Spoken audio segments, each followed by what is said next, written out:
평안들 하셨습니까? 오늘은 사대교회에 대해서 애언을 상고하면서 특별히 사대교회에서 이기는 자들로 나타난 흰옷을 더럽히지 않은 자들에 대해서 살펴보고자 합니다. 사대는 헬라어로 나머지 것들, 곧 남은 자들을 가리키는 것으로 회복을 의미하는 말입니다. 그래서 사대교회는 변절한 두아데르 교회를 회복하고자 저들을 저항했던 종교개혁으로 태동한 개신교회를 예시한 애언의 말씀으로 봅니다. 그러니까 계시록 2장과 3장에 나온 7교회의 상황들이 교회사에 나타난 교회 역사의 진행 과정 속과 일치한다는 것을 보게 되면 이건 전적으로 주님의 주권적인 섭리라고 보게 됩니다. 그래서 1세기부터 오늘날의 일까지 교회 역사는 7단계로 그 역사의 과정이 진행되었음을 봅니다. 첫 스텝으로 에베소 교회가 사도들 이후에 나타난 교회였고, 두 번째로 서만학 교회는 핍박 속에서 고난받는 교회였습니다. 그런데 세 번째 단계로 버가목 교회는 기독교가 로마의 국교로 전환되면서 세속적인 교회로 변모했었고, 그리고 네 번째로 두아데르 교회는 변절한 교회로 전락하고 말았던 것입니다. 그런데 오늘 살펴보게 될 이 사대교회는 바로 이 로마 국교로 변절된 교회를 이제 새롭게 회복하고자, 그래서 이 세속적인 교회로 변모되었던 이 네 번째 교회를 이제 새롭게 하기 위해서 사대교회가 용감하게 그 교회 계획을 시도했었던 것입니다. 그러나 안타깝게로 이 온전한 회복을 이루지 못하고 중도에 그치고 말았던 것입니다. 그래서 6번째 교회로 빌라델피아 교회를 주님이 일으켜서 온전한 교회 회복을 이루게 하셨습니다.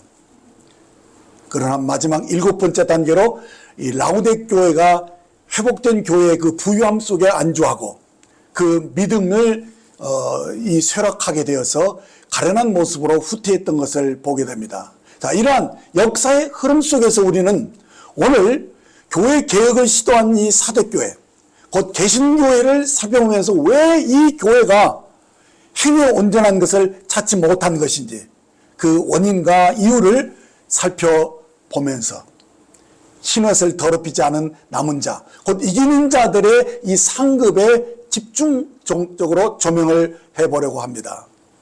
자, 이제 계시록 3장 1절부터 보겠습니다. 사대교회 사자에게 편지하라.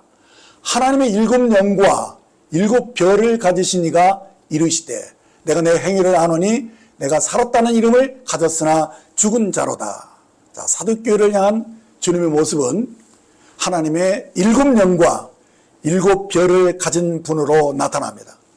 그 이유가 무엇입니까?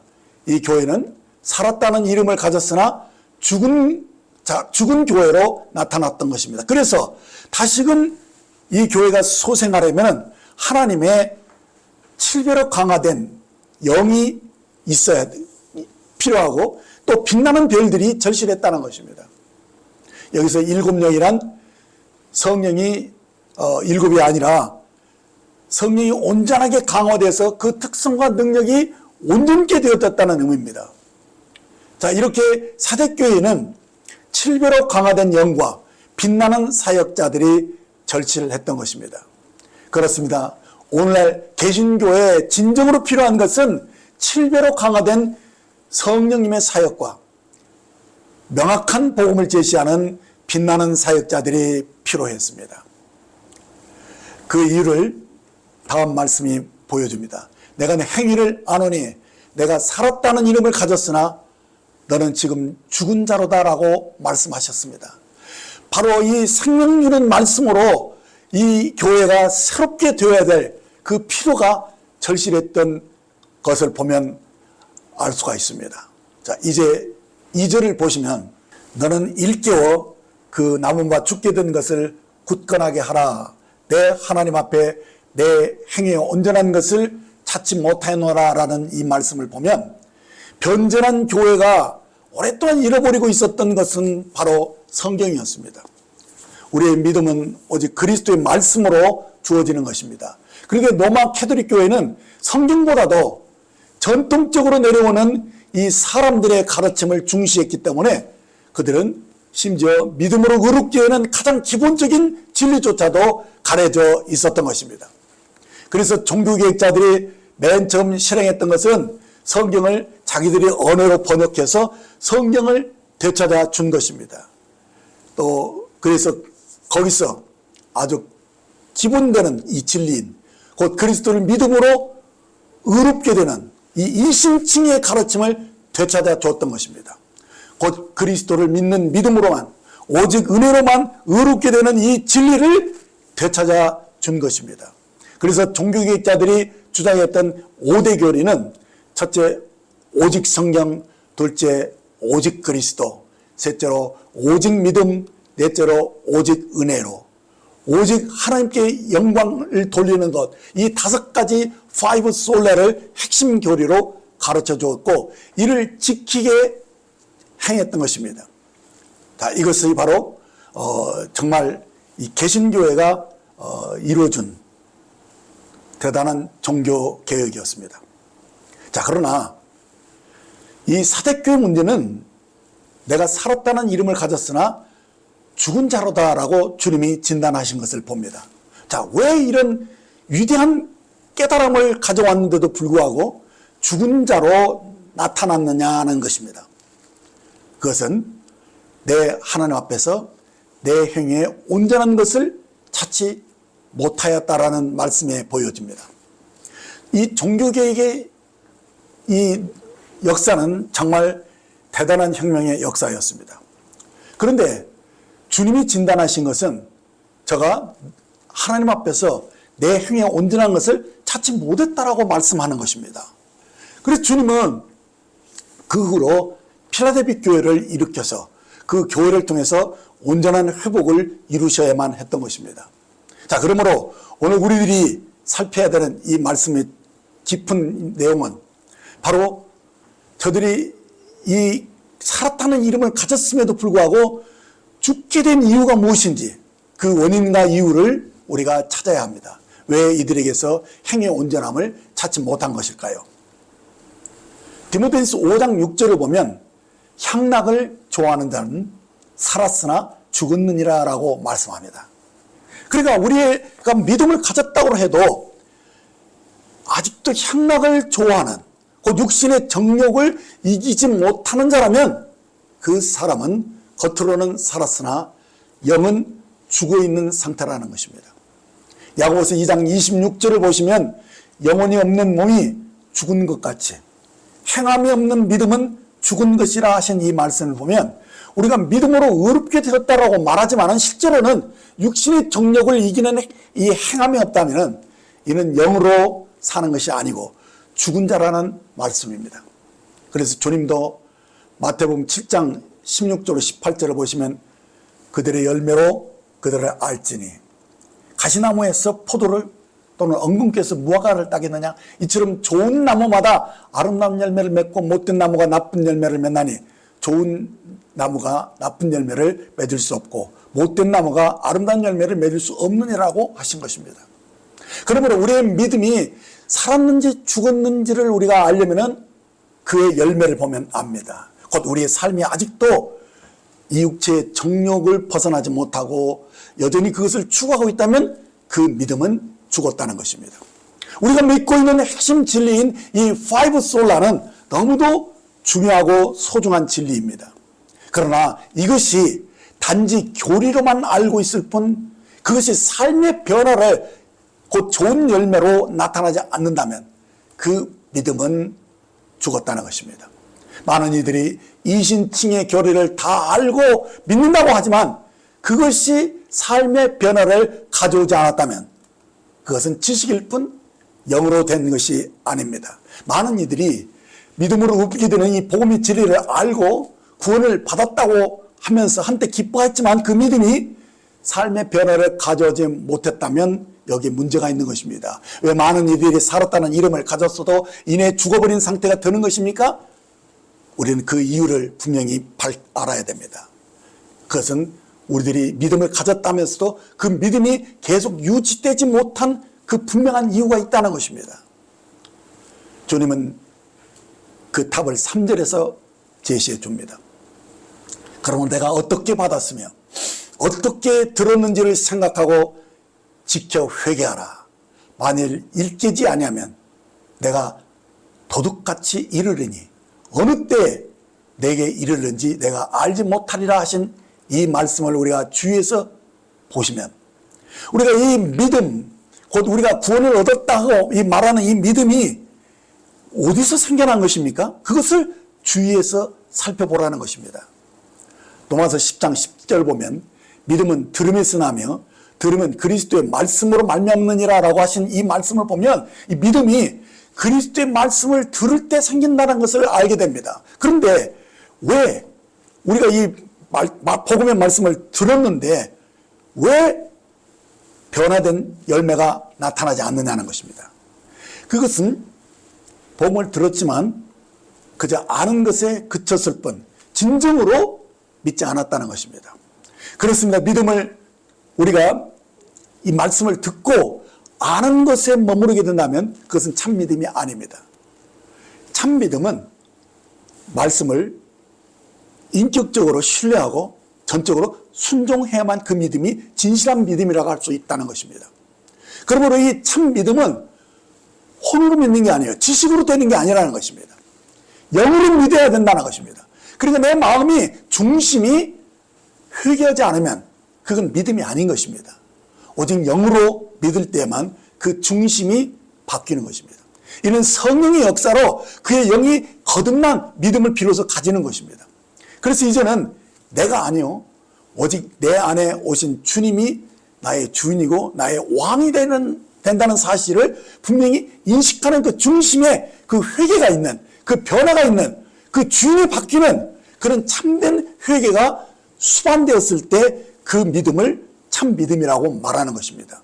그래서 우리가 영으로 생명을 인식하는 것은 언제부터냐? 우리가 참으로 거듭났을 때 진정으로 회개하고 참된 믿음으로 우리가 변화를 경험하는 그 생명을 인식했을 때 시작되는 것입니다. 그래서 언제 성령님이 오십니까? 우리가 참으로 순종하는 그런 삶을 살고자 할 때 성령이 오셔서 실제로 그 생명 주는 영으로 우리들이 중심이 바뀌면서 그 주인이 바뀌면서 참으로 주님의 말씀을 순종하는 그런 영생이 그때 주어지는 것이죠. 오직 이 믿음만이 우리를 이 죽은 자리에서 살아나게 하는 것입니다. 그러므로 사대교회의 근본적인 문제는 무엇이냐? 얘는 복음의 진리를 알고 있다고 하지만 그 중심이 변하지 않았다는 것, 곧 영으로 회개하지 않았다는 것입니다. 그러니까 믿는다고 해도 실제로는 그 영이 생명으로 거듭나지 않은 상태에 있다는 것입니다. 파이브 솔라라는 너무나도 소중한 이 교리를 배워서 알고 있지만 그것이 영으로 된 것이 아니고 단지 지식으로만 머물러 있기 때문에 그것이 생명 역사가 없다는 것입니다. 이 말은 우리가 말씀을 듣고 배웠어도 그 말씀이 하나님과 우리 사이를 갈라놓는 이 죄 문제를 해결해 주지 못했다는 것입니다. 우리가 하나님과 화목해하는 진정한 회개를 체험하게 못했다면 그 교리는 아무런 능력이 없는 것입니다. 그 혼으로 아는 것, 교리를 아는 것, 그런 것들은 우리를 변화시키지 못합니다. 우리에게 진정으로 생명 주는 영이 부어져야만 합니다. 바로 사대교회가 살았다는 이름을 가졌으나 죽은 것이 되었던 이유는 뭐냐? 그들이 교리를 알고 있어도 실제로 그 중심이 바뀌는 그 영이 새롭게 되어지는,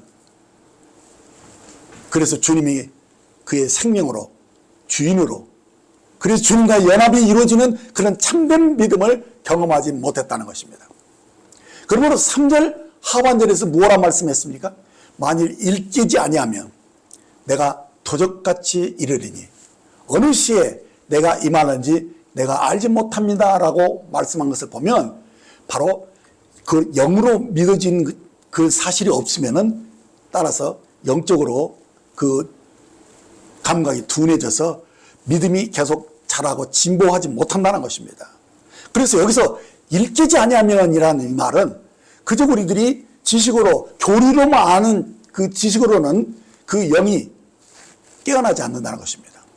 그 참된 믿음이 없기 때문에 그 영이 살아나야지만이 결국 주님과의 교제가 이루어지고 그 교제 속에서 그 영이 믿음을 가지고 자라나는 것이죠. 그래서 이 성령으로 계속 인도함을 받는 그런 삶이 그 속에 나타나야 됩니다. 그래야지만이 우리가 계시가 점점 밝아지고 그리고 참된 믿음이 성장하면서 결국 이 소망 중에 주님을 기다리는 이 성화의 삶에도 자연스러운 진보가 있게 되는 것입니다. 그러나 이런 일들이 제대로 되어지지 않으면 주의 재림이 어떻게 되느냐? 도적같이 이르게 된다는 말씀입니다. 여기서 도적은 무엇을 가리킵니까? 도적은 이 귀한 물건을 훔치러 오는데 아주 모르게 살짝 오는 그런 자를 가리키는 것입니다. 그렇습니다. 주님은 이 공개적인 재림이 있기 전에 아주 은밀한 가운데 진정으로 주님을 깨어서 기다리는 자들에게 살짝 오셔서 그들을 환난 전에 은밀한 곳으로 데려가신다라고 말씀하고 있습니다. 마태복음 24장 41절에서 43절을 보면 두 여자가 맷돌질하고 있음에 한 사람은 데려가고 한 사람은 버려둠을 당할 것이라. 그러므로 깨어있으라. 어느 날에 너희 주가 임하는지 너희가 알지 못합니다. 너희도 아는 바니 만일 집주인이 도적이 어느 시각에 올 줄을 알았더라면 깨어있어 그 집을 뚫지 못하게 하였으리라 하신 이 말씀을 볼 때 주님은 은밀한 중에 우리를 데려가시는 이 휴거를 말씀하고 있는 것입니다. 그래서 영으로 인도함을 받아 사는 그 삶에 익숙하지 않은 이 개신교회는 바로 계시가 받지 못합니다. 그래서 재림에 대한 계시도 어둡다는 사실입니다. 종교개혁자 중에 이 칼빈은 굉장한 성경학자죠. 성경 66권을 거의 다 주석을 달고 해석을 했습니다. 그런데요, 유독 계시록만큼은 그가 주석을 쓰지 않았습니다. 그래서 그런지 이 개혁파 교회들은 이 천년왕국을 소망중에 기다리지 않고 그저 교회 시대가 천년왕국인 것으로 이렇게 보는 이 무천년주의의 교리를 따르고 있는 것 같습니다. 그래서 이 재림의 교리에 대해서 사실은 어둡다는 것이죠. 그래서 이 재림에 관한 계시가 닫혀 있는 그것이 큰 약점이라고 생각이 됩니다. 그래서 주의 재림이 이들에게는 도적같이 임하게 되는 위험이 있다는 것입니다. 그래서 언제 주님이 오실지 모르지만은 정말 이 깨어서 기다리는 그런 부분에 대해서 상당히 어려움을 겪고 있는 것입니다. 사실 주의 재림은요, 그 계시록에 보면 여러 과정을 거쳐서 우리 구원이 완성되는 그 과정을 잘 보여주고 있는데, 이 종교개혁의 영향을 받은 이 개혁주의 교회들은 이 재림에 대한 계시가 사실 닫혀 있는 것처럼 보입니다. 주님의 재림은 보좌로부터 시작되어서 주님이 친히 아마겟돈 전쟁을 치르시고자 이 지상에 내려오실 때까지의 모든 과정들이 계시록에 잘 애언되어 있습니다. 그래서 이 보좌에 앉으신 이가 이제 때가 차면 공중으로 내려오셔서 공중에서 많은 과정을 거치신다는 것입니다.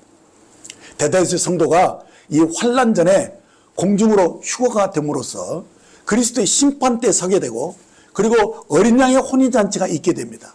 이 모든 일들이 다 이렇게 맞춰지게 되면 주님이 이 모든 성도들과 함께 지상으로 내려오시게 됩니다. 물론 계시록 12장에 나오는 이 산의 아이, 14장에 나오는 첫 열매에 해당하는 이 초기에 이기는 자들의 휴거는 은밀하게 진행되는 것입니다. 그래서 아무도 모르죠. 그래서 소수의 아주 적은 사람들이, 적은 숫자가 들림을 받는다는 것입니다. 자, 이것이 사실은 재림의 시작이지만 아무도 이때와 시기는 모른다는 것입니다. 그러므로 그때가 닥쳤을 때 그제서야 기름이 부족하다는 것을 알고서 준비를 하려 한다면 그 사람은 사실은 미련한 다섯 처녀가 되고 마는 것입니다. 이미 늦었다는 것이죠. 그러므로 우리가 이 사대교회처럼 되어서는 안 된다는 것입니다. 반드시 끼어서 미리 준비하는 자로 있어야 한다는 사실입니다. 자, 이제 본문 4절을 보시면 그러나 사대는 그 옷을 더럽히지 아니한 자 몇 명이 내게 있어 흰옷을 입고 나와 함께 다니니 그들은 합당한 자인 영고라. 자, 성경에서 이 옷은 우리의 행함과 이 생활의 어떠함을 가리키는 말입니다. 그러므로 그 옷을 더럽힌다는 것은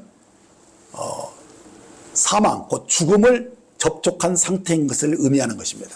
레위기 11장 24절 25절을 보면 이런 것은 너희를 부정하게 하나니 누구든지 이것들의 죽음을 만지면 저녁까지 부정할 것이며 그 죽음을 옮기는 모든 자는 그 옷을 빨지니 저녁까지 부정하리라 하신 이 말씀을 보게 되면 우리가 부정해지는 것은 죽음을 만질 때인 것입니다. 이렇게 사망은 우리의 행실을 더럽힌다는 것입니다. 그래서 이 구약 성경을 보게 되면 누가 만일 죄를 지으면 그는 반드시 속죄 제물을 드림으로써 죄사함을 받아야만 했습니다. 사대교회가 이 죽음을 곧 사망을 접촉했기 때문에 그러고도 이것을 처리하지 않았기 때문에 사망에 대한 인식이 이 생명에 대한 인식이 부족하다는 것입니다. 이게 무슨 말인가 하면 죄를 짓고도 부정해져 있어도 그들이 이것을 즉각적으로 처리하지 못한다는 것입니다. 그래서 영적인 감각이 둔해져서 이 죄에 대해서 민감하지 않은 그런 상태에 머무르게 된다는 거예요. 그래서 삶의 변화가 없고 영적인 성장이 없게 되는 것입니다. 그래서 쉽게 거짓말을 하고 또 약속을 지키지 않아도 그저 그냥 회사의 물건을 자기 물건처럼 함부로 사용을 해도 거기에 아무런 꺼리낌이 없는 삶을 사는 것입니다. 이는 영적으로 죽어있기 때문입니다. 우리는 이 일을 민감하게 깨어서 알아야 됩니다. 사망과 접촉하는 것, 그걸 미워해야 하는 것입니다. 그래야 영적으로 살아날 수가 있고 죽은 행실에서 벗어나서 주님과의 온전한 사귐을 갖게 되는 것입니다. 주님과의 사귐이 있어야만 깨달음이 계속될 수 있고 또 삶의 간증이 나올 수가 있습니다. 우리는 몸에 와서 우리는 죽은 자처럼 있어서는 안 됩니다. 우리가 주님의 은혜를 아는 자라면 정말 주님으로부터 우리들이 정말 승리의 삶을 경험한 사람이라면 우리는 이 은혜를 말하고 간증을 해야 합니다. 그래야지만이 우리가 이 서로가 이렇게 간증을 통해서 생명의 그 은혜를 입게 되고 이것이 성도의 교제가 원활해야만 교회가 살아나는 것입니다. 그래서 죽은 자처럼 그냥 가만히 앉아 있으면 모임이 생기가 없어지게 되죠. 그래서 영이 죽은 자처럼 생기 없는 교회가 되고 마는 것입니다. 우리가 믿는 바를 우리가 왔을 때 입으로 시인하고 그것을 고백하고 교제를 해야 됩니다. 그래서 우리의 예배는 우리 입술의 열매로 드려진다고 하지 않습니까? 우리의 찬양과 기도와 간증으로 하나님께 영광을 돌리는 것, 그래서 서로 사랑과 선행을 격려하는 것, 이것이 주님이 받으시는 예배인 것입니다. 그래서 정말 우리들은 영적으로 살아있는 자로 교회에 나와서 예배하는 자가 되셔야 하는 것입니다. 요한복음 6장 63절에 보면 살리는 것은 영이니 육은 무익하니라. 내가 너에게 이런 말은 영이요 생명이라 말씀하셨습니다. 그러면 모임에 와서 받은 은혜들을 우리들이 감사하고 교제하는 것이 너무 필요합니다. 우리가 서로 사랑과 선행을 격려할 때 그때 비로소 우리는 서로를 살리는 것입니다. 이것이 이기는 자들의 특징인 셈입니다. 이기는 자들에게 승리의 간증이 있습니다. 그들은 흰옷을 더럽히지 않았기 때문에 주님과 동행하는 일에 꺼리낌이 없는 자입니다. 그래서 그의 말에는 권세가 있습니다. 그가 말하는 이 말은 영혼들이 듣고 그 말을 통해서 살아나는 것입니다. 그가 전하는 진리의 말씀으로 그가 사람들에게 생명을 나눠주는 것입니다. 그래서 흰옷을 더럽히지 아니한 자들은 주님과 함께 다닌다라고 말씀했습니다. 그들은 합당하다라고 인정받는 삶을 살았다는 것입니다. 그래서 이 사람들은 장차올 천년왕국에서도 주님과 함께 다스리는 위치에 서게 될 것입니다. 그래서 이어지는 5절 말씀을 보시면 이기는 자는 이와 같이 흰옷을 입을 것이요 내가 그 이름을 생명책에서 결코 지워지지 아니하고 그 이름을 내 아버지 앞과 그의 천사들 앞에서 시인하리라 하신 것입니다. 그 당시 로마에서는 전쟁에서 승리하고 돌아온 장군에게 흰 말을 내어주고 흰옷을 입혀서 시가행진을 하도록 했던 것입니다. 그래서 여기서 이 흰옷이라는 것은 승리의 영광을 뜻하는 것입니다. 근데 여기서 내가 그 이름을 생명책에서 결코 지우지 아니하고 그 이름을 내 아버지 앞과 그의 천사들 앞에서 시인하리라 하신 이 말씀을 보게 되면 이 말씀이 곧 생명의 그 창으로부터 흐려지지 아니하겠다라는 이 말인데, 이 말을 달리 말하면 우리가 승리의 삶을 살지 않는 자는 그 이름이 생명책에서 흐리게 될 수도 있다라는 말이 되는 것입니다. 자, 우리는 일반적으로 생명책은 구원을 받은 사람들의 이름이 기록되는 것이므로 한 번 구원받은 자는 영원히 멸망치 않는다라고 알고 있습니다. 그래서 우리에게 이 말씀이 얼른 수긍이 가지 않을 것입니다. 그러나 성경에는 여기뿐 아니라 다른 여러 구절에서도 생명의 두루마리에서 그 이름이 지워버린다는 말이 있다는 사실입니다. 출애굽기 32장 33절에 보면 여호와께서 모세에게 이르시되 누구든지 내게 범죄하면 내가 내 책에서 그를 지워버리리라 하셨고, 또 시편 69편 28절에 보면 그들을 생명책에서 지우사 의인들과 함께 기록되지 말게 하소서라고 한 기록을 봅니다. 이 말은 이 고대 왕국에서는 국왕이 관할하는 이 시민들의 명부가 있었어요. 그래서 시민들이 죽거나 범죄자가 되는 경우에 그 시민 명부에서 그 이름을 지워버렸던 것입니다. 자, 그렇다면 이것이 우리 구원을 받았다고 해도 우리가 죄를 짓게 되면 우리가 받은 구원이 취소될 수 있다는 말이냐? 그것은 아니라고 봅니다. 저는 그렇게 믿지 않습니다. 그러면 이 경우를 우리가 어떻게 보아야 하는 것이냐? 5절을 다시 보시면 이기는 자에게는 내가 흰옷을 입을 것이요 라고 이 승리자가 입는 옷을, 흰옷을 약속했다는 것입니다. 여기서 흰옷을, 그래서 흰옷을 입는 것은 천년왕국 안에서 이기는 자들에게 주어지는 상급입니다.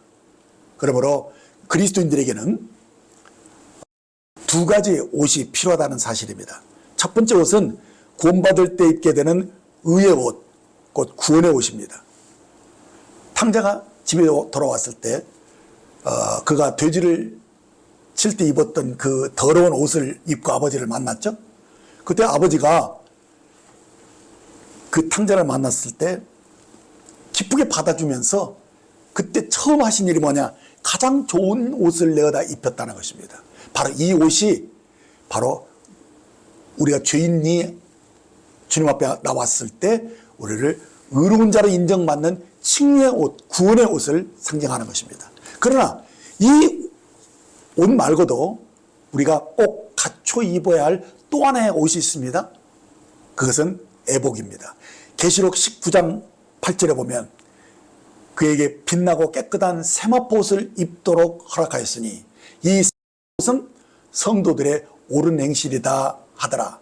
이 옷은 그리스도의 신부로서 우리가 갖춰야 할 애복을 가리키는 것입니다. 그러니까 이 두 번째 옷은 구원을 위해서 입는 옷이 아니라 이제 장차 임하게 되는 왕국에서 그리스도와 함께 이 다스림의 위치에 설 수 있는 그 상속자로서의 자격을 갖춘 그 성숙한 자들이 입는 옷입니다. 그래서 이 성숙함을 모든 연단의 과정을 다 거쳐서 또 여러 가지 시험과 방해를 이겨냈다는 곧 성도들이 옳은 행실로 증명을 한 이기는 자들이 받는 옷입니다. 그러니까 우리가 그리스도의 이 정결한 신부가 되려면은 우리가 준비해야 되는 게 뭡니까? 빛나고 깨끗한 세마포 옷을 애복으로 준비해야 한다는 것입니다. 이것이 우리가 객관적인 의가 되는 그리스도를 입는 것이 아니라 그리스도를 주관적인 의로 체험하는 성도의 온전한 행실을 의미한다는 것입니다. 그래서 이 옷은 은혜로 주어지는 이 구원과는 달리 이제 우리가 몸으로 행한 것을 따라서 받는 보상과 같은 것임을 여러분들이 아셔야 됩니다. 서로 차원이 다른 것이죠. 그러므로 계시록 3장 5절에 이기는 자는 이와 같이 흰옷을 입을 것이오라고 하신 이 말씀대로 우리는 반드시 두 번째 옷을 갖춰 입어야 합니다. 곧 그리스도로 말미암아 의롭게 되는 이기는 자의 삶의 간증, 그 간증이 있어야 한다는 것입니다. 이는 죽음으로부터 더럽히지 않은 흰옷을 입어야 한다는 것입니다. 그래야만 그리스도가 다스리는 그날에 그리스도와 함께 왕노를 할 수 있는 그런 자격이 획득되는 것입니다. 그러므로 이 경우는 우리가 몸으로 행한 것을 따라 그 공력이 밝혀지는 그리스도의 심판대를 거쳐야 하는 것임을 우리가 잊어서는 안 됩니다. 고린도서 3장 12절로 15절을 보면 만일 누구든지 금이나 은이나 보석이나 나무나 풀이나 집이나 이 터 위에 세우면 각 사람의 공적이 나타날 터인데 그날의 공적을 밝히리니 이는 불로 나타내고 그 불이 각 사람의 공적이 어떠한 것을 시험할 것입니다 라고, 만일 누구든지 그 위에 세운 공적이 그대로 있으면 상을 받고 누구든지 그 공적이 불타면 해를 받으리니 그러나 자신은 구원을 받되 불 가운데서 받는 것 같으리라 하신 이 말씀을 우리가 주위에서 살펴보면 구원은 그리스도의 의를 은혜로 거저받는 마치 집의 기초, 곧 터와 같은 성격의 것입니다. 그러나 거듭난 이후로 우리는 무엇을 합니까? 곧 믿음의 집을 짓는다는 것입니다. 이는 우리가 지금 이곳에서 어떻게 사느냐? 곧 성령을 따라 믿음으로 살 때는 금이나 은이나 보석으로 집을 짓는 것과 같은 이치입니다. 그러나 우리가 만일 영으로 곧 생명으로 살지 않고 육체로 곧 죽은 행실로 우리 옷을 더럽힌다면, 허접한 삶을 살다면 이는 나무나 풀이나 집처럼 공력이 밝혀질 때 그것이 다 불타버린다는 것입니다. 그러면 어떻게 됩니까? 다 불타버렸기 때문에 터밖에 남지 않아요. 그것을 가리켜서 여기서는 부끄러운 구원이라고 말씀하고 있는 것입니다. 그렇죠? 그래서 공력이 불타면 해를 받는다라고 하신 말씀을 보게 되면 이 해를 받는다는 것은 구원을 받기는 하는데 모든 공력이 다 불타버렸기 때문에 그가 이 상에서 이 상급에 있어서 이제 받을 것이 없다. 그래서 이제는 그냥 불 가운데서 얻는 구원, 그 부끄러운 구원이 된다는 사실을 보여줍니다. 마태복음 25장에 나오는 이 달란트 비유를 보게 되면 이 5달란트 받은 자가 5달란트를 남겼고 2달란트 받은 자가 2달란트를 남겼습니다. 그래서 이 두 사람은 주인에게 똑같이 착하고 충성된 종이라고 칭찬을 받고 주인의 즐거움에 참여하게 되었다는 것입니다. 그런데 한 달란트를 받은 종은 그가 받은 달란트를 땅에다 감춰뒀다가 주인이 돌아왔을 때 그것을 돌려주는 그런 모습을 보이는데 그 결말이 어찌 됐는지 우리가 다 아실 것입니다. 26절에 30절 말씀을 보면 그 주인이 대답하여 이르되 악하고 게으른 종아, 너는 심지 않은 데서 거두고 해치지 않은 데서 모으는 줄로 내가 알았느냐? 그러면 내가 마땅히 내 돈을 취하는 자에게나 맡겼다가 내가 돌아와서 내 원금과 이자를 받게 하였을 것이니라 하고 그에게 그 한 달란트를 빼앗아 10달란트를 가진 자에게 주라. 무릎이 있는 자는 받아 풍족하게 되고 없는 자는 그 있는 것까지도 빼앗기리라. 이 무익한 종을 바깥 어두운 데로 내쫓으라. 거기서 슬피 울며 이를 갈미 있으리라 하신 이 말씀을 보실 겁니다. 그러면 이 장면은 무엇이냐? 우리가 이 땅에서 우리 몸으로 행한 것을 따라 받는 이 상급 심판을 우리에게 보여준 겁니다. 그러면 여기서 잘하였다, 착하고 충성된 종아, 내가 작은 일에 충성하였으며 내가 많은 것을 내게 맡기리니 내 주인의 즐거움에 참여할지리라 하신 것은 그리스도가 오셨을 때 우리가 그 재림 하신 예수님과 이제 이 세상 나라를 다스릴 것입니다. 그래서 그 왕국을 다스리는 이 공동왕이 어떻게 되느냐? 각각 받은 역량대로 다스리는 위치에 서게 될 것이라는 것입니다.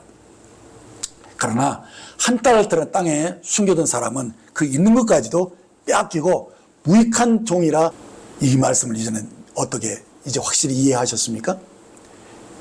이 구절 자체는 사실은 난해 구절로 보지만은, 그러나 우리는 이 성경 전체를 통해서 이 말씀을 이제 분명하게 이해할 수 있었습니다. 자, 주님은 사실 제자들 중 이 70인이 이 전도하고 돌아왔을 때 그들이 주님, 와, 주의 이름으로 귀신들도 우리에게 항복하되이다라고 놀라워하면서 흥분하고 있을 때 하신 말씀입니다. 누가복음 10장 20절에 보면, 그러나 귀신들이 너에게 항복하는 것으로 기뻐하지 말고 너희 이름이 하늘에 기록된 것으로 기뻐하라 하신 말씀을 봅니다. 그러니까 원수를 제압할 수 있는 이 권세와 능력이 어디서 왔습니까?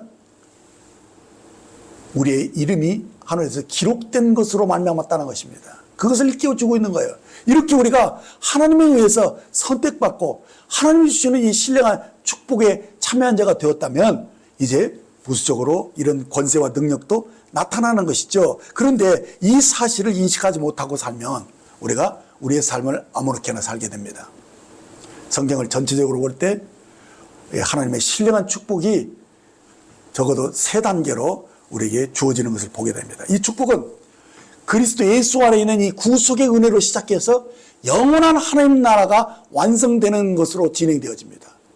그래서 이 3단계는 첫째는 교회와 그 다음에 천년왕국과 그리고 영원한 세계, 그 새하늘과 새 땅으로 구분되어진다는 것입니다. 첫 단계는 우리가 그리스도 예수 안에서 죄사함을 얻고 거듭나면, 영생을 얻으면 그냥 신성한 본성에 참여하면서 그의 하나님의 나라에 들어가고 분깃을 얻게 되는 그 영적인 삶이 시작되는 것을 말합니다. 이것은 바로 교회 시대에서 우리가 누리는 은혜입니다. 자, 그런데 우리가 이 교회 생활에서 이 하나님의 공부하시는 은혜를 우리가 계속 받고 우리가 성령으로 살면서 믿음이 계속 성장해 나가는데, 이때 우리들이 필요한 것이 뭡니까? 성령의 인도하심을 받고 이 성령 역사에 우리가 응답하는 것입니다. 협력하는 거예요. 그래서 여기서 우리가 소망이신 그리스도의 이 장성한 분량에 이르기까지 계속 성장하기 위해서 성령으로 사는 것입니다. 그렇게 해서 이 장차 오는 세상에 이제 하나님 나라가 시작될 때 우리가 그리스도의 형상으로 몸의 구속을 받고 그리스도의 형상으로 변화되어져서 이 천년왕국에서 이제 함께 왕노릇하는 보상을 받게 된다는 것입니다. 자, 이것이 앞에서 말했던 주인의 즐거움에 참여하는 영광을 가리키는 것입니다. 그러나 이것이 죄인이 악인으로 거듭나는 그 은혜로만 되는 것이 아니고, 주님이 은혜를 베푸실 때 내가 믿음을 화합하고 협력해서 함께 연합한 삶을 우리가 살아야 한다는 이 사실입니다. 그래서 이것을 우리가 제대로 반응하지 않으면, 믿음으로 살지 않으면 이 상급이 주어지지 않는다는 것입니다. 그래서 우리가 죄사함 받고 이 구속받은 은혜로 이 신성한 생명이 계속 성장하지 않으면, 은혜로 우리가 계속 살지 않으면 영적인 성장이 없는 경우에 걔는 어린아이가 되기 때문에 상속자의 영광에 들어가지 못하게 된다는 것입니다. 그리고 보십시오. 우리가 이스라엘의 애굽에서 이렇게 유월절을 거쳐서 은혜로 구원을 받은 그런 모습을 보지 않습니까? 그런데 이들이 광야에 머물러서 그들이 계속 헤맸죠. 곧 믿음으로 살지 않습니다. 여러 가지 시험을 받으며 그 연단을 통해서 그들이 진전에 나가야 되는데 계속 그 광야에서 불순종을 합니다. 그래서 실제로 어떻게 됐습니까? 가나안 땅이 눈앞에 두고도 그들이 계속 헤매고 40년 동안 방황을 하다가 그만 광야에 엎드려 죽은 것을 보지 않습니까? 이것이 우리에게 큰 경각심을 주십니다. 바로 우리가 구속의 은혜를 입은 자들일지라도 이제 성령의 인도하심을 받아서 온전하게 살지 못하면 안식에 들어가지 못한다는 거예요. 곧 천년왕국에 들어가지 못하는 것을 우리에게 경고했던 겁니다. 곧 주의 즐거움에서 제외되고 바깥 어두운 데서 쫓겨나서 슬피 울며 일을 가는 그런 사람이 될 수 있다는 이 사실에 경각심을 주고 있다는 사실입니다. 계시록 20장 4절 5절을 보시면 또 내가 보좌들을 보니 거기에 앉은 자들이 있어 심판하는 권세를 받았더라. 또 내가 보니 예수를 증언함과 하나님의 말씀 때문에 목뱀을 당하는 자들의 영혼들과 또 짐승과 그 우상에게 경배하지 아니하고 그들이 이마와 손에 그의 표를 받지 아니하는 자들이 살아서 그리스도와 더불어 1000년 동안 왕노릇하니 가로 열고 그 나머지 죽은 자들은 그 1000년이 차기까지 살지 못하더라 가로 닫고 이는 첫째 부활이라. 이렇게 말씀한 이 구절을 보면 4절에 보면 천년왕국에 들어가 그리스도와 더불어 심판하는 권세를 받은 자들이 나타납니다. 근데 5절에 그 나머지 죽은 자들은 그 1000년이 차기까지 살지 못합니다라는 분명한 이 기록을 보면 주인의 즐거움에서 죄제한 자들, 그 첫째 부활의 영광에 들어가지 못한 자들이 있다는 사실을 분명히 보여줍니다. 그러나 이 천년왕국도 이제 기한이 차게 되면 그리스도가 그 나라를 아버지께 바칠 때가 됩니다. 그러면 그때가 되면 어떻게 되냐? 이 세상이 다 종이쪽이 불살라지는 것처럼 사라집니다. 그래서 이제는 새하늘과 새 땅이 오게 되는데 이것을 가리켜서 성경은 영원한 하나님의 나라라고 말합니다. 그래서 이제 이 새하늘과 새 땅이 도래하기 전에 어떤 일이 있냐? 먼저 죽었던 사람들이 다 살아납니다. 그리고 이제 마지막으로 최종적으로 이 백보자 심판을 거쳐서 어떤 사람은 새하늘과 새 땅으로 들어가고 또 나머지 어떤 사람들은 영원한 불못으로 떨어지는 장면이 나옵니다. 계시록 20장 11절에서 15절에 보면 또 내가 크고 흰 보좌와 그 위에 앉으신 이를 보니 땅과 하늘이 그 앞에서 피하여 간 데 없더라. 또 내가 보니 죽은 자들이 큰 자나 작은 자나 그 보좌 앞에 서 있는데 책들이 펴있고 또 다른 책들이 펴졌으니 곧 생명책이라. 죽은 자들이 자기 행위를 따라 책들이 기록된 대로 심판을 받으니 바다가 그 가운데서 죽은 자들을 내주고 또 사망과 음부도 그 가운데서 죽은 자들을 내주며 각 사람이 자기 행위대로 심판을 받고 사망과 음부도 불못에 던져주니 이것이 둘째 사망 곧 불못이라. 누구든지 생명책에 기록되지 못한 자는 불못에 던져지더라 하신 말씀을 봅니다. 그렇습니다. 백보자 심판은 모든 죽은 자들이 살아나와서 이제 최종적으로 이제 그것이 구별되지는 것입니다. 그래서 책들이 펴 있고 또 다른 책이 펴져 있죠. 곧 생명책입니다. 그 새하늘과 새 땅에 들어가는 자는 생명책에 그 이름이 기록되어 있습니다. 그러나 그러지 생명책에 기록되지 못한 자는 어떻게 됩니까? 자기 행위를 따라서 심판을 받는 영원히 불타는 지옥 불못에 들어가는 것을 분명하게 계시해 줍니다. 우리는 여기서 무엇을 깨닫게 됩니까? 우리가 지금 곧 교회 시대를 사는 동안에 누구나 주의 이름을 부르는 자는 구원을 얻는다는 것입니다. 지금은 은혜 시대입니다. 누구든지 복음의 말씀을 듣고 믿으면 구원을 얻습니다. 그러나 이것이 이제 우리의 삶 속에서 정말 성령님을 쫓아서 하나하나 순종하고 말씀대로 이렇게 사는 그 사람들에게는 예, 상급이 약속되어 있죠. 곧 왕국시대에 우리가 함께 왕노릇하는 것이 약속되어 있는 것인데, 그런데 문제는 이 성령의 인도하심을 받아 살지 않고 그 믿음이 계속 자라나 있지 않은 사람들은 어떻게 취급되느냐? 게으른 사람으로 이렇게 판명됩니다. 그렇게 되면 상속자로서의 자격을 얻지 못합니다. 그럼 어떻게 됐습니까? 그건 천년왕국에 들어갈 수 없는 사람이 되고 만다는 것인데, 그것을 여기서는 어떻게 표현하냐? 처음 구원받을 때 생명책에 기록되어 있어도 천년왕국 동안에는 그것이 지워지게 됐다가 이제 새하늘과 새 땅에 왔을 때 구원받은 사람들이 불 가운데 구원받은 그것으로 사람들도 이제 그 생명책에는 기록되어 있기 때문에 그가 새하늘과 새 땅에는 들어가는 이 사실을 우리에게 보여준 것이죠. 그러나 이것을 우리는 단순한 교리로만 보아서는 안 됩니다. 다가오는 왕국 안에서 우리가 그리스도와 함께 영광을 얻는 이 다스림의 입지에 선다는 거, 지금 이것이 얼마나 소중한 것인지를 알아야 됩니다. 여기서 우리가 어떻게 사느냐에 따라서 그 여부가 달라진다는 것을 알 때 우리는 이 기회를 함부로 여기지 않을 것입니다. 우리가 오늘날에 그리스도를 충분히 누리고 장성한 사람, 성장한 사람이 되지 않으면 장차 도래할 이 왕국의 보상을 받지 못한다는 것입니다. 그러나 이 기회를 소홀히 여기지 않고 우리가 성실하게 성령을 쫓아서 믿음으로 심는 사람들은 그때 영생을 거둘 것입니다. 그리고 천년왕국에서도 우리가 그 몸으로 행한 것을 따라서 받는 그 놀라운 그런 공평한 그런 그리스도의 심판을 통해서 우리들이 주님과 함께 왕노릇하는 그 영광을 누리게 될 것입니다. 하지만 우리는 정말 이것을 그냥 아는데 지식으로 그쳐서는 안 됩니다. 오늘 우리가 이 말씀을 들었다면 정말 내 이름이 생명책에 기록된 것이 지워지지 않기를 진정으로 바라야 됩니다.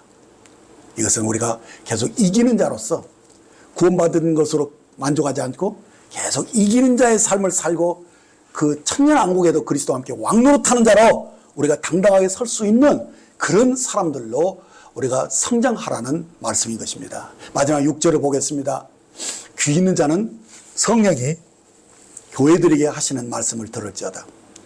여러분, 오늘 말씀은 살았다는 이름을 가졌으나 죽은 자가 된 이 개신교회의 뼈를 때리는 그런 아픈 말씀이라고 봅니다.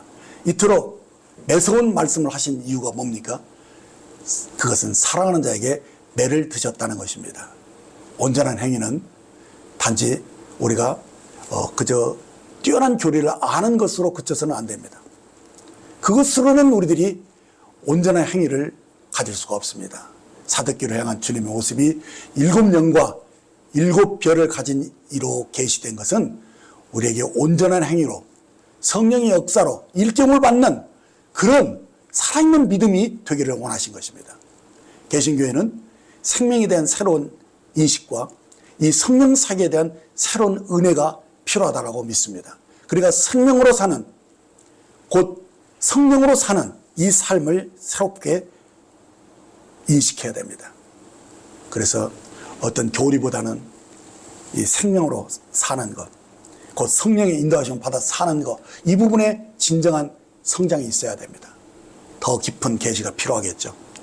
그래서 다시 오시는 주님에 대한 그런 것도 다 대비할 수 있고 깨어서 기도하는, 그래서 주님이 은밀하게 우리를 부르실 때 함께 공중으로 휴거될 수 있는 그런 소망을 가진 사람들로 변화되기를 원하는 것입니다. 그래서 우리가 이 천년왕국에 대한 소망과 그곳에 들고 가고자 하는 이 비전과 열정이 새로워지는, 그래서 성령의 은혜로 우리들이 사는 그런 삶이 여러분들에게 나타나지기를 원합니다. 감사합니다. 기도하겠습니다. 하나님 아버지, 우리는 사도교회 하신 이 예언의 말씀으로 큰 경각심을 가지게 됩니다. 우리 중 혹 자신이 구원받았다고 하지만 실제로는 삶의 변화가 분명하지 않은, 아직도 여전히 세상과 짝하며 돈을 사랑하는 삶을 사는 자들이 우리 중에 혹이 있습니까? 주님, 오늘 우리들을 살펴주시고 일경을 주셔서 우리로 하여금 진정으로 영으로 거듭나는 그런 삶의 변화가 일어나게 하시고, 그리고 정말 온전한 행실이 뒤따라올 수 있도록 계속 깨어서 성령의 인도하심을 받아서 생명으로 성령으로 사는 그런 삶이 우리에게 확실하게 나타나지기를 원합니다. 주님, 우리에게 정말 주님과의 사귐이 늘 새롭게 되게 해 주십시오. 지혜와 계시의 정신이 더하여서 하나님 말씀을 더 깊이 살피고 과연 그런가는 마음으로 말씀 속에서 주님의 인도하심을 받는 삶이 새롭게 되기를 원합니다. 그래서 지금 이 땅에서, 이 교회에서 우리가 어떻게 사느냐, 이것이 정말 중요하다는 것을 깨닫고 우리가 생명과 성령으로 사는 이 삶의 열매가 분명하게 나타나기를 원합니다. 그래서 이것으로 말미암아서 주님 오실 때에 정말 충성된 종으로 인정받고 이제 상속자로서 주님과 함께 왕노릇하는 이 영광스러운 주인의 즐거움에 참여하는 그 삶에 집중하여 살기를 원합니다. 그래서 주님의 은혜로 우리가 살고 이 복음을 증거하는 자로 살면서 계속 삶의 간증, 이 승리의 간증이 우리를 통해서 나타나고 교회가 새로워지고 늘 우리를 통해서 하나님 나라가 확장되는 이런 놀라운 삶이 우리 속에 일어나기를 간절히 원합니다. 오늘 말씀을 감사드립니다. 그래서 계속 주님, 저희들이 깨어서 주님 오심을 기다리는 청지기의 삶이 계속되어지기를 간절히 바라오며 이 모든 말씀을 우리 주 예수님의 이름으로 기도했습니다. 아멘.